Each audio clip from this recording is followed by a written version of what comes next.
A robust trade system contributes greatly to the country's economic growth, and this partly explains why different stakeholders are encouraging traders in Uganda to work in organized groups. Lately, Kilimo Trust, a non-government organization promoting agribusiness with support from Alliance for Green Revolution in Africa, has been implementing the regional East African Community Trade in Staples project to help traders operate in organized groups. Came from a need, from a realization of a need in the market, that of unstructured markets. Another gap that we saw is that there is availability of demand in some of the countries of East Africa on one hand, and surpluses being produced, of especially staples being produced in another country.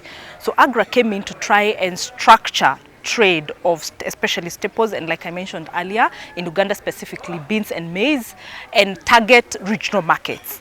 Secondly, AGRA came in, the other objective was to bring in a multi-sectoral approach in improving value chains, specifically in Uganda, maize and beans. The chairperson network of producers and exporters of Uganda, Godfrey Mayambala, concedes that working in cooperatives is also a benefit to the farmers, as this enables them to access competitive markets. A farmer has to belong to a cooperative, must be a member of a cooperative. Then this farmer works on the maize, delivers it to the cooperative, and the farmer is paid. Then from there, the cooperative works on it and does some primary processing on it to meet the East African standards. And then as the network of producers, we link this cooperative to the buyer across the region. Then it is loaded and then transported, and it goes to the buyer.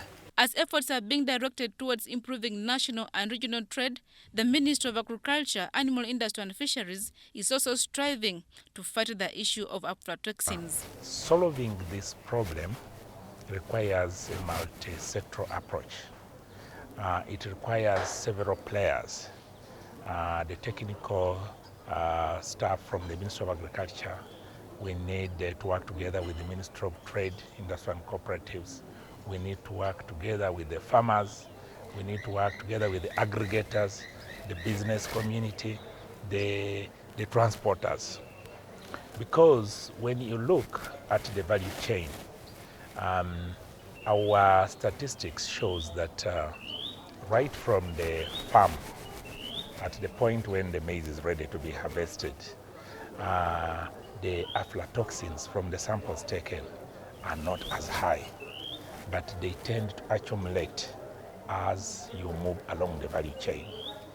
Meaning that right from harvest, the practices therein, the shelling, the storage, the transportation will bear an impact on the accumulation and increase in the aflatoxins. The regional East African Community Trade in Staples project that benefited Uganda, Kenya and Rwanda has so far helped to expand input and output markets and a value chain coordination efficiency.